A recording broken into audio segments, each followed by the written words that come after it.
go. All right, I have to figure out where we were. I don't know when these are from.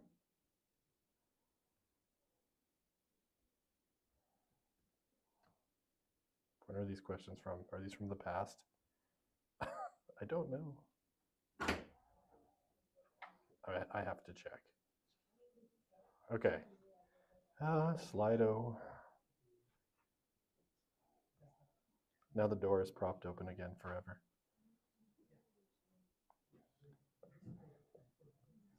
Okay. Oh, these are from November 6th? That doesn't make sense because we weren't talking about this on November 6th. Okay, these are from the past, I think. All right. But of course the door is broken because that's how we're going to live. Okay, try this again. Alrighty. And duplicate slideshow. Okay, I'm going to go to where we were. Where were we?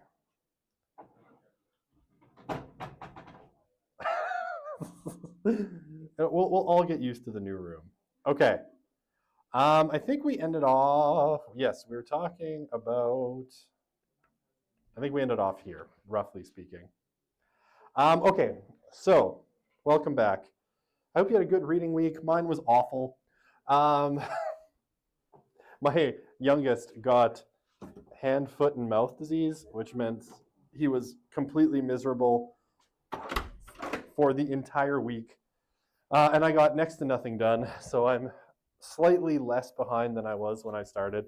So if you're wondering, where are our exam results? The question is, I don't know. Or the answer is, I don't know. I'm working on it this week. I got one other thing I need to do first because my TA for my other class also sort of flaked out and didn't do her work. So I got to figure out where she's at, if she's still alive.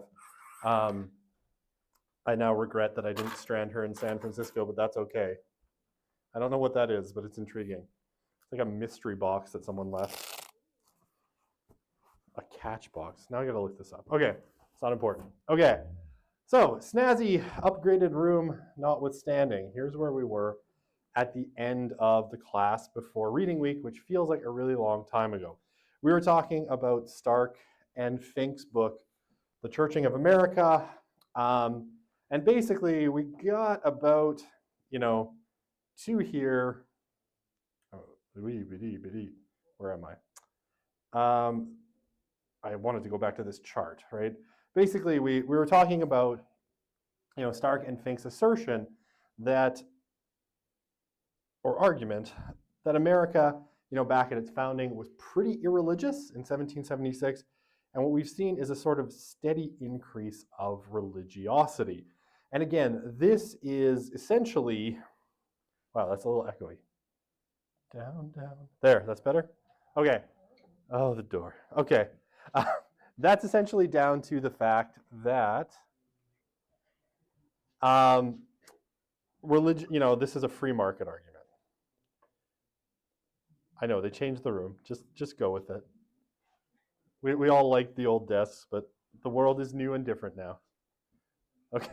Right, so that America, from its founding, established a religious free market, and that this has been the difference and why it's become more religious. And again, I don't know if this is questions. I don't think these are questions from last time. I think these are from last year. Will the November 8th lecture be posted online? Yes, I know that's a new question. I am live streaming. Okay. I'm live streaming, right? Everything looks perfect. All right, we're good.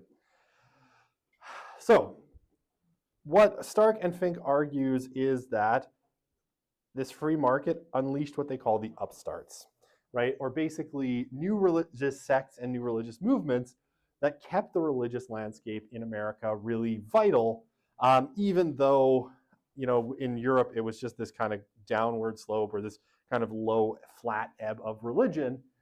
the US was different because of its culture, and especially because of this culture of religious liberty. So, again, they're arguing here against the traditional secularization model, right, that suggests that modernity is going to cause problems for religion, and that those that survive are going to become more worldly, right? They're going to become less focused on the supernatural. They're going to dig in less to, the kind of elements of religion that would kind of not conform to modernity.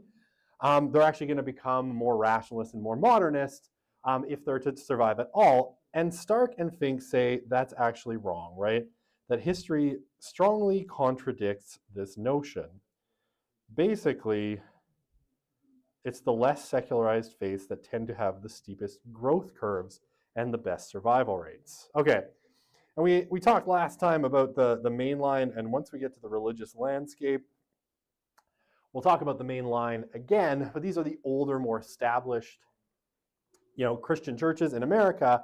These are the kind of modern ones. There are others that have come and gone over time. It will work until someone else comes in. You gotta really work it. You got this. All right, there you go. Yeah, it's not easy. It wants to fight you. So I gotta hit the gym so I can close the door to the room. That's all I'm gonna say. Okay, so we today have what we call like the seven sisters of the main line. There are churches that have come and gone out of this, and there are churches like the Congregationalists that have basically disappeared. What Stark and Fink say is that all these established churches eventually go through this pattern. They become more worldly, right? They become more accommodated to society, and then they just sort of decline, and they're challenged by upstarts, right? So the upstart faiths, and here in American history, we're talking principally about two groups, the Baptists and the Methodists, came in, sometime in the 19th century, and they really outcompeted older, more established churches and became major forces in the American religious landscape. And this lasts, we still see kind of the echoes of this today, because if you look at, basically the two biggest Protestant groups in the US, until recently was the UMC, or the United Methodist Church. They've recently gone through a split over questions about same-sex marriage, so it's unclear where the Methodists sit now. And the other one, and this is the largest Protestant denomination in the US still, I don't know why I put an arrow, I'm just going to put equivalent arrows, is the SBC, or the Southern Baptist Convention. Now, the Southern Baptist Convention is shrinking really rapidly today, but you see, kind of what happened in the 19th century still having effects today, right? These are now, I would say, kind of establishment or mainline churches in a lot of ways. They went through this upstart phase, and then as they got more established, they've sort of slowly started to decline. So, it's a very different story today, but they're still around, right? So what happened in the 19th century still has echoes today, because these churches got really, really big, and now they're in their sort of decline phase. I won't talk about this again, but all right. So how did the Methodists and the Baptists do it, right? Okay, they had an organizational structure, according to Stark and Fink, that was better adapted, and it created a lot more engagement among people. And principally, right, there we go, a little dimmer. This is an argument that always kind of goes on in religious circles, right? Should you be more traditionalist, stick to the old things that have always worked, or should you adapt to modern conditions? And what Stark and Fink's research, I think, suggests is that, to an extent, religious organizations have to adapt themselves to kind of more contemporary circumstances, or they're going to get outcompeted by sects and new religious movements that do. So they had much more, the Baptists and the Methodists had much more flexible organizational structures than the older churches like the Presbyterians, the Anglicans, the Congregationalists, the Lutherans.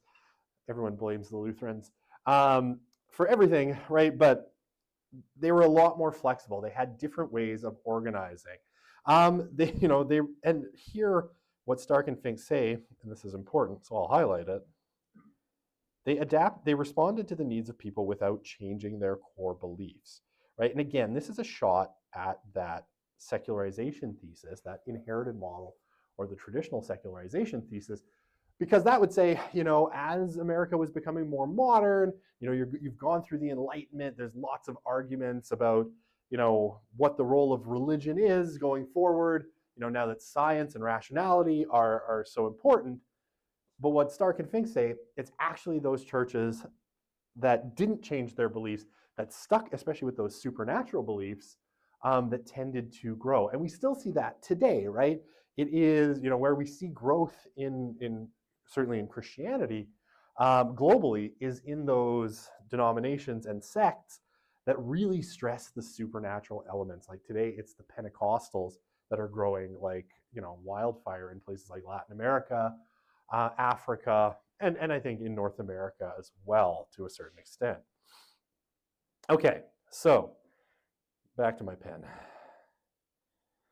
The Methodists and Baptists, right, they adopted, new forms of what were called revivalism and things like music, right, that were more popular in the early 19th century. Right? So they adapted.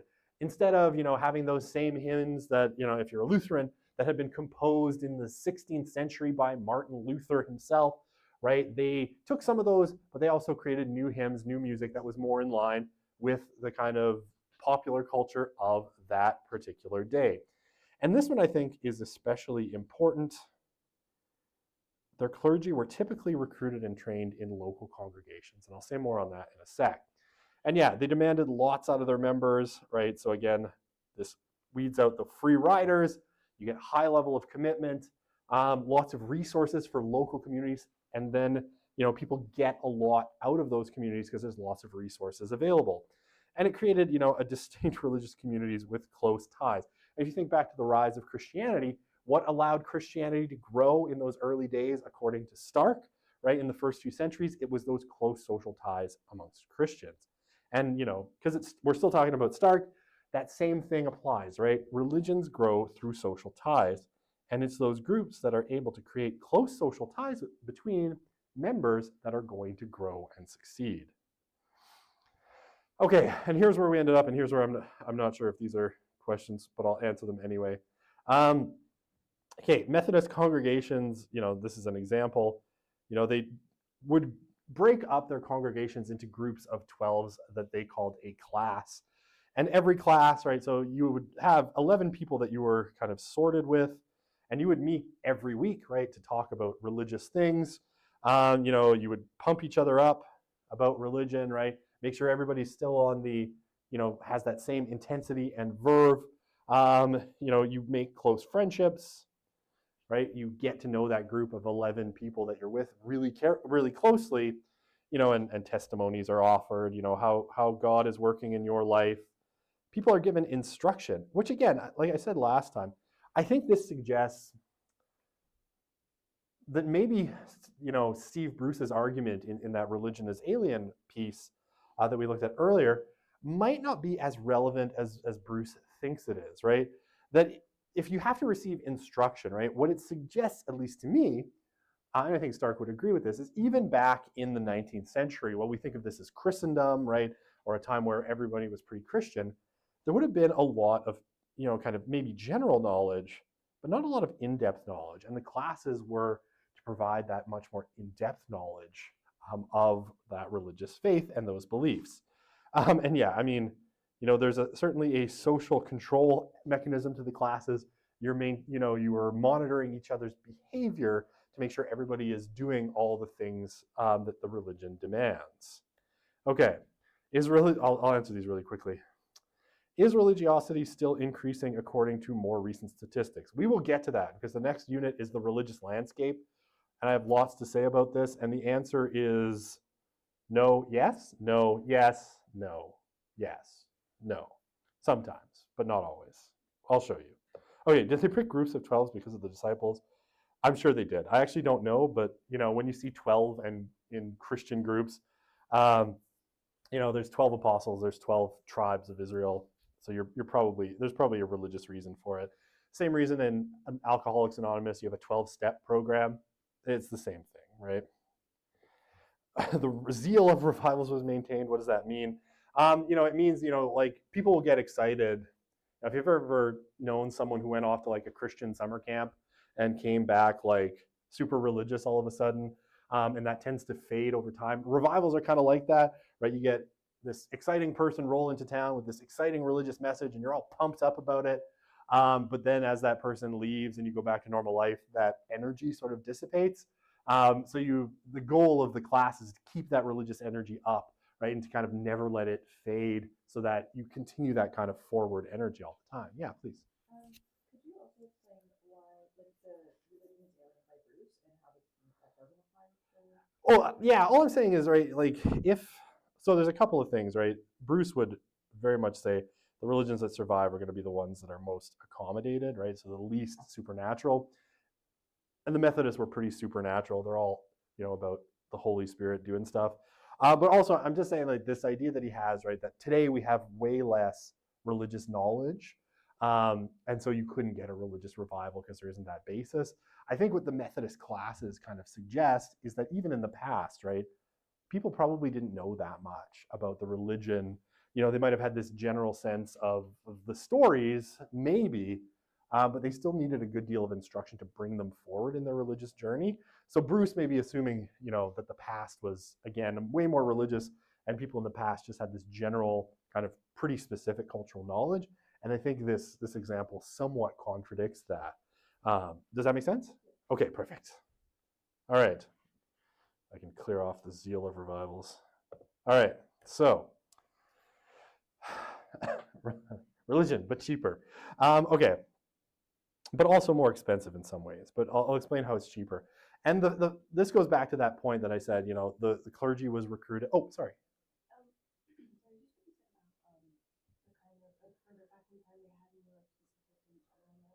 Yeah.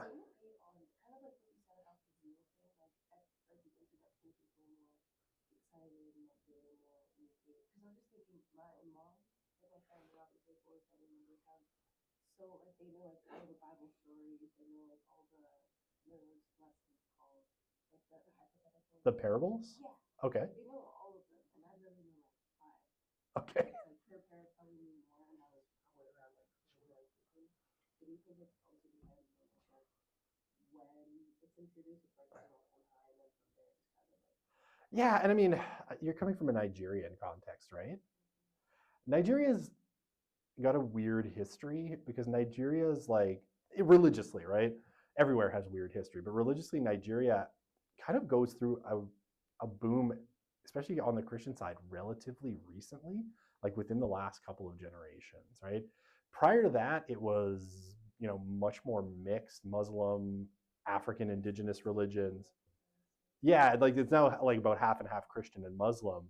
But in the past, right, Christian side was much weaker, and that side's really kind of probably since about 1960, like boomed in major ways. So you might be kind of seeing that your grandparents would basically have gained that knowledge in that kind of revival moment or in that kind of introduction of religion in major ways. Because in a lot of ways, Africa has a funny history in terms of Christianity. Christianity does better in Africa after the colonial period. Like it's introduced during the colonial period and the imperial period, but it really takes off like starting in kind of the 60s and 70s, which is a weird in a lot of places, right? Not everywhere, but most places, especially the interior part of sub-Saharan Africa, it really takes off, kind of from the 1960s forward. So I don't know. Does that answer your question or? Oh, the why is the story. Yeah, so the African context for Christianity is incredibly interesting, but in part you get a lot of,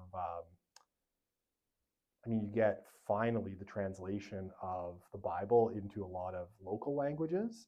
And then the introduction of a lot of African indigenous churches, right, where Africans sort of take control of it for themselves and grab elements from like the American context, especially in Pentecostalism, and they combine it in really interesting ways. And I'll put it this way, that's kind of now spreading out of Africa. The biggest church in London is actually kind of an offshoot of an African indigenous church, right? That started in, I can't remember where. I don't think it's Nigeria, but it's escaping me. But it's at King's Cross in London. It's massive, right? It's essentially the biggest church in England today, but it comes out of this African context. So it's like I said, it's an interesting history. I have a whole other course that's about that where I take like a whole 2 weeks on Africa and the kind of Christian context in Africa. But maybe we could talk about that at another point. Yeah, Africa is a really interesting sort of history, and yeah, things change after colonialism when some different missionaries come in, more Americans, and they sort of start to take ownership of it themselves.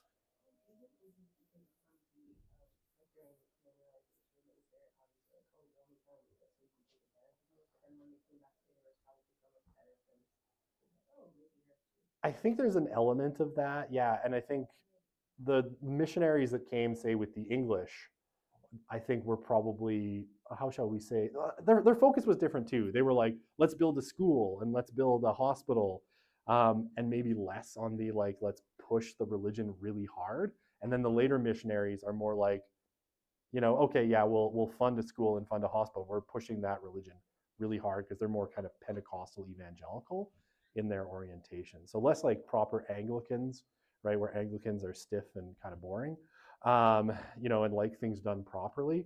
And Pentecostals and evangelicals are more like, yeah, okay, let's bring in some drums, let's do some dancing, as long as we're, worshiping Jesus. We don't really care about the form. And I think that adapts better to the African context. But it's a fascinating story, and I know a lot about it, but I'm like, there's still a lot I don't know about the African context too, and like country by country, sometimes my knowledge is a little bit patchier, and I'd have to look it up. But I think Nigeria really booms in the 60s and 70s. So probably like, as your grandparents are sort of, in their emerging adult years in a lot of ways. Okay, so is that good? All right, I could talk about this all day. It's super interesting. I could bring up my slides on Africa from a different course, but that might derail us completely. But it's a really interesting story. What was I saying? Class dismissed. I don't know anymore. Okay, so what's interesting about the clergy in the upstart sects? Well, this is interesting. So they're selected from out of the community, and they often serve for little or no pay. Right? So typically, right, they might get a little bit, but they might hold another job, right? So they own the general store in the town, right? Or, they do something else, but they're also a pastor in this church. And they're generally not particularly educated in, theology or anything like this. Chances are most of them have never read a word of Greek or Hebrew, right? They don't know the original languages. They just probably have their King James Bible, and they're going with this, and they do this as, essentially a part-time job. Okay, now this contrasts, in Stark's view, favorably to the mainline churches, where you have, as churches and religious organizations get more educated, they create these systems for educating clergy, right?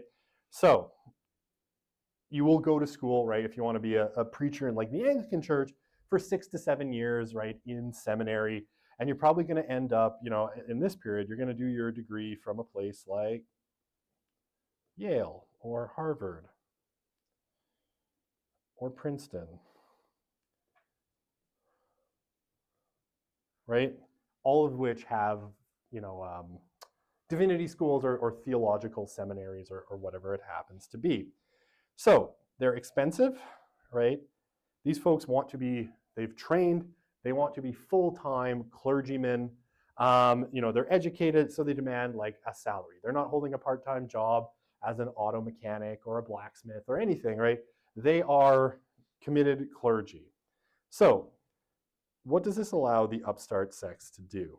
Well, they operate at lower costs, right? They don't have to worry about things like paying a preacher or giving them a pension after they retire, right? Or somehow, contributing funds back to funding a seminary back at Yale or Harvard or Princeton, right? They are taking someone from the community who costs very little. So Stark and Fink's assertion says that therefore more of the resources of that congregation are used to support current members or recruiting new members, right? You're not paying for an expensive preacher. Okay, so the clergy in the upstarts were chosen from the congregation and therefore were never lacking, right? So if something happens to your old pastor, you pick a new one out of the congregation and you keep going. But, you're not having to write back, and imagine that you're living, somewhere, in, let's say, Colorado, right? As the US is spreading out, you're a long freaking way by train or pony from Yale, Harvard, or Princeton, right? So when your preacher's done, you don't have to write back to Yale, Harvard, or Princeton and wait for them to graduate someone and send someone out, or the bishop sending someone. You just pick someone from the local congregation. And this has been a chronic problem for really established churches. And we see this going on today as well, is that you have a chronic kind of a lack of clergy, right? There's never quite enough of them to support, all of the churches that exist, right? And I mean, Stark will say that this has gone back to the medieval period in some ways.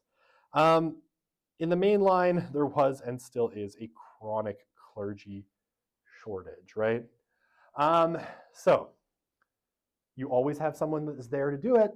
It's not professionalized, so it's easy to get new people, which again, makes sure that there's always someone kind of drumming up energy.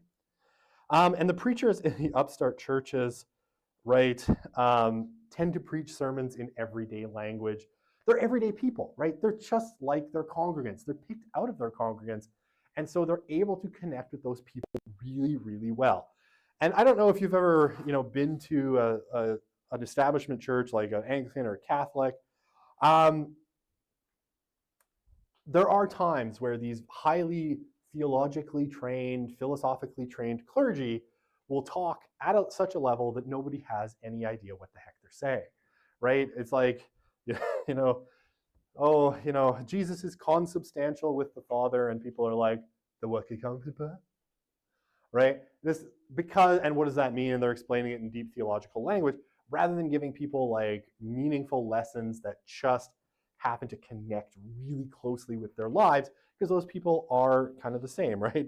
Sermons by professional clergy were often, and still are, and I'm going to stress this. I could point you in the direction of several, Catholic priests that are incredibly boring. Oh, I also don't like, but that's neither here nor there. They lack they're boring, they lack emotion and urgency, right? They're like theologically dense, but not particularly interesting or accessible to people. Okay. How am I doing? Okay.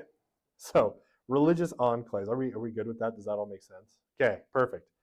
So the religious pluralism and deregulation of the American landscape also allowed new immigrants and minorities basically to create religious spaces for themselves, right? To create a kind of enclave that they controlled, right? That was separate from kind of Anglo-white mainstream culture that they were in charge of, right? So this is why, you have up until really the middle part of the 20th century, if you went to a city like Chicago or New York, right, you would have had things like Little Italy, the Polish Quarter.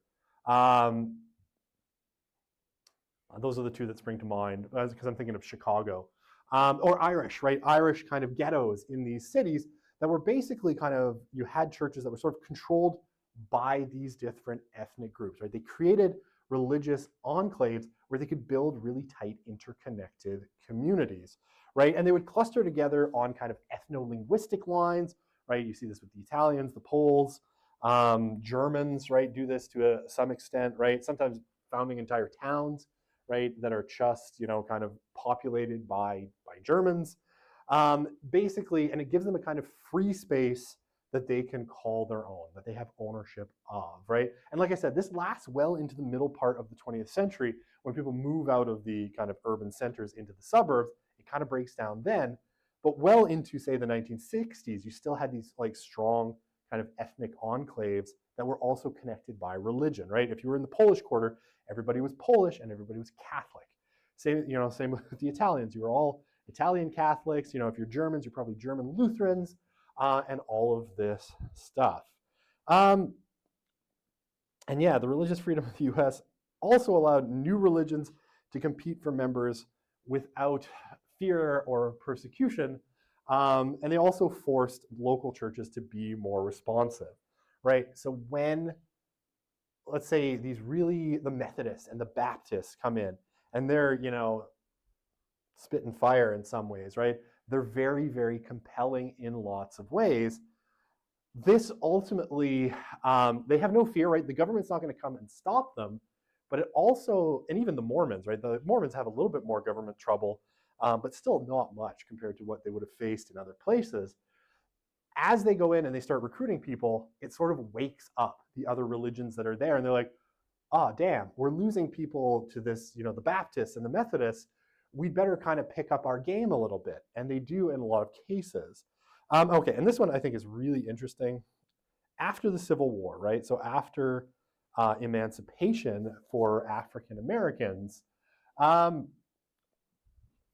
of immigrants, but lots of freed slaves create churches that cater to their unique languages, political and social, their language, political, social, and religious needs despite resources. And this becomes really important for African Americans in particular, right? Because they're freed slaves, but in a lot of ways, they're still not welcome in kind of white society, right? The South becomes segregated really quickly on a legal level, but they establish their own institutions, right?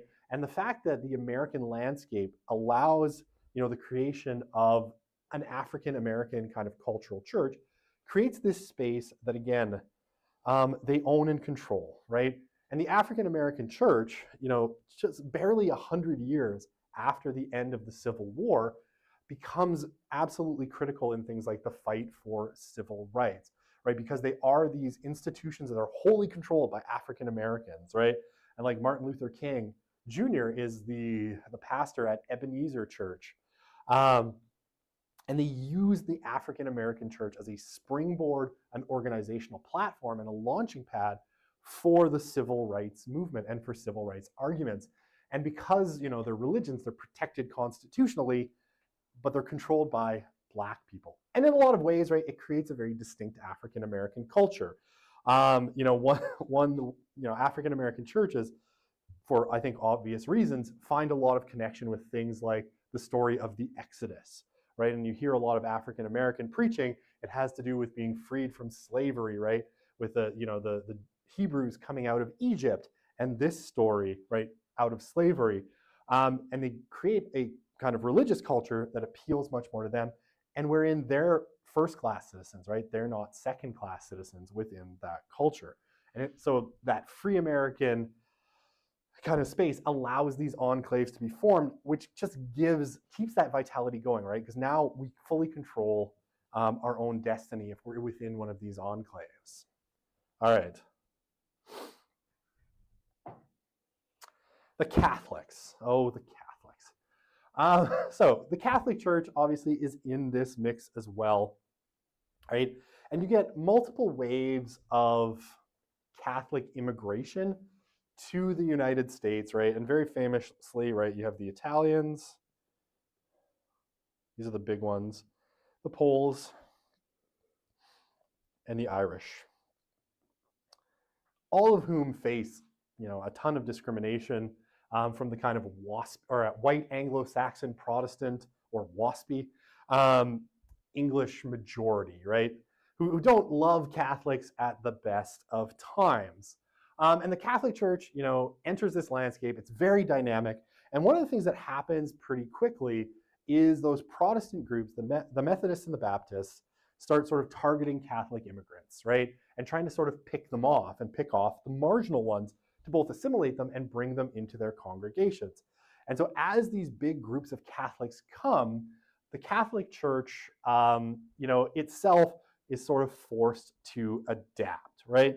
And it ends up using, in the New World, right, or in America, a lot of the same tactics that are used by the Baptists and the Methodists. They basically adapt in lots of ways.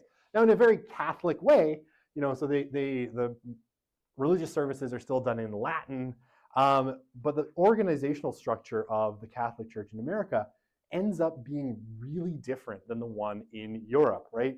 It's much more dynamic and engaged than European churches were. Bless you. So there are Catholic revival campaigns, right? Campaigns aimed at reaching out to parishioners, people who are in the community who are not particularly religiously engaged.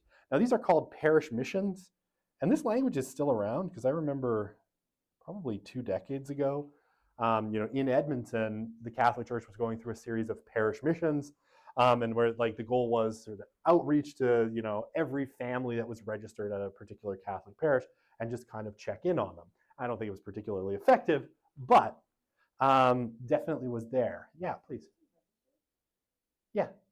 Well, you register, like most people register at Catholic churches so they can get their, if they donate money, they can get their charitable receipt. Yeah. So, but yeah, you typically register at a Catholic church. When you move there, you fill out a little form and they put you on the official roll of the parish, or the membership list.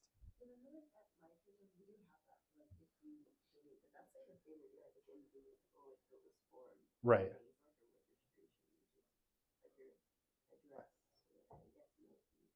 Yeah, I mean, it's kind of a similar idea, right? It's like, what's that? Yeah, you can go anywhere, right? But it's like, that would be your kind of home church.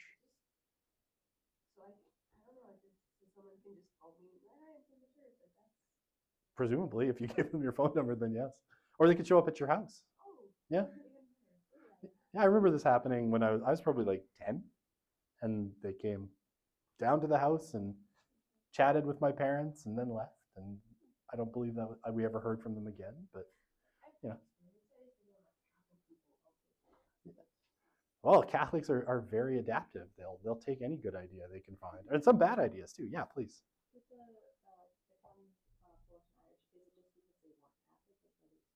So they all are. These are all Catholic groups, right? Yeah. So all of these are majority Catholic countries.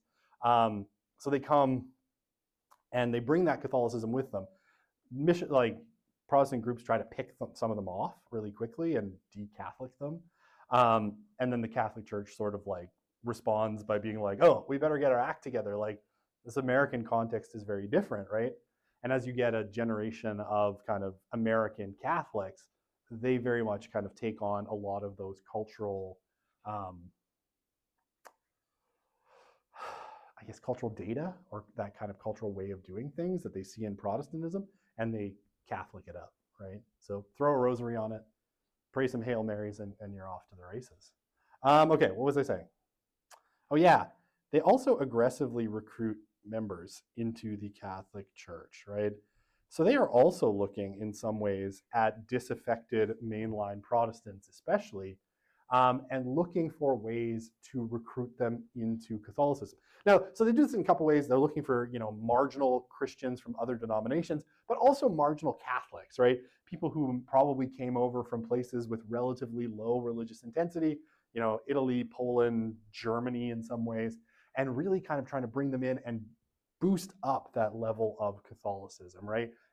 Take them from marginal to kind of intense in their belief.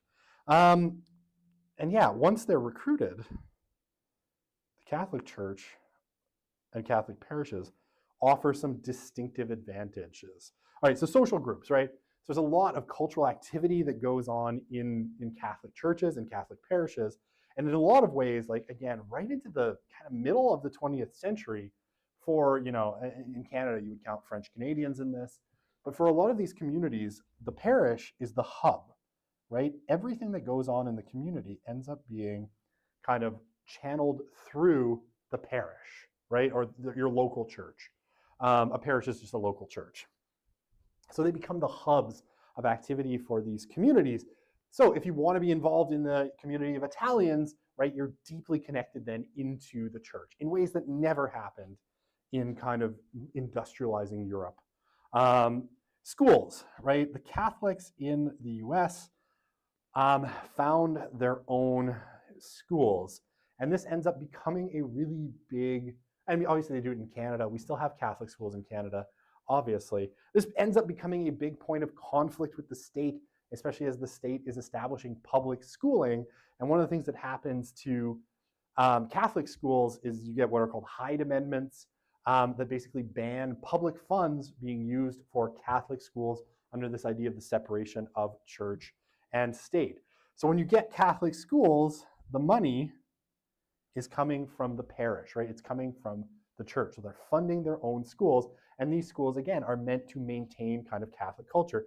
And it's often, right, when we talk about a parish school in the US, right, at a church, you've got your church building. I'm going to draw a really terrible church building. Here it is. There's a cross right on it. And then you've got your parish school, which is like here, right? Often physically attached to the building, right? In ways that seem weird, but if you go to Boston, there's tons of this, right? You see a ton of it. Okay. The Catholic subculture stresses a distinctive lifestyle with really high demands placed on the members, right? So this should sound kind of familiar. Catholics are set apart, and some things like, I'm just trying to think how to put this. No meat on Fridays,